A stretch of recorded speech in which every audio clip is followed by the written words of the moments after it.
3 araw bago ang confirmation of charges hearing ni dating Pangulong Rodrigo Duterte, inilagak dito sa dambana ng paghilom ang mga abo ng mga biktima ng extrajudicial killings sa ilalim ng kanyang pamumuno. Pinangunahan ito ng founder at president ng program Paghilom na si Father Flavie Villanueva. Dumalo rin ang pamilya ng mga biktima ng extrajudicial killings. Hawak ang mga abo ng kanilang mga mahal sa buhay, hindi napigilan ng mga kaanak ang maiyak habang binabasbasan ng mga ito bago ilagak sa kanilang huling hantungan. Gerard, Gilbert, Joshua, Noel, Ronaldo. Bigyan mo sila ng kapayapaan. Ngunit bago kapayapaan, bigyan mo sila ng katarungan na ipinagkait ng mundong ito. Nailagak man ang mga labi, patuloy pa rin ang paghingi ng hustisya ng mga pamilya. Ayon sa isa sa mga kaanak, masaya sila sa pag-usad ng kaso ni Duterte.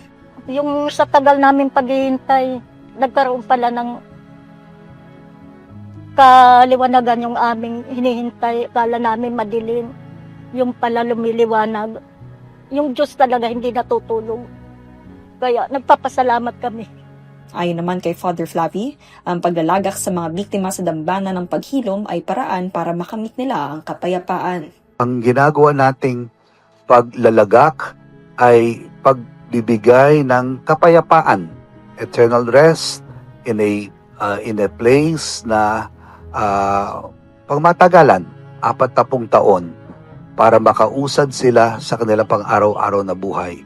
Ito ang ika-13 inurnment rites na ginawa para sa mga biktima ng extrajudicial killings. Mahigit 120 urns na ang nakalagak dito. Pagpasok mo dito sa loob ng dambana ng paghilom, mapapansin mo na yung disenyo niya ay parang pakurba o pa-curve.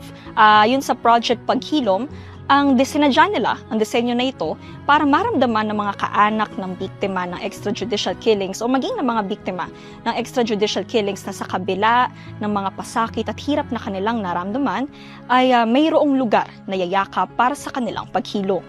Patuloy ang mga pamilya kasama ni Father Flavie sa pagsigaw para sa katarungan.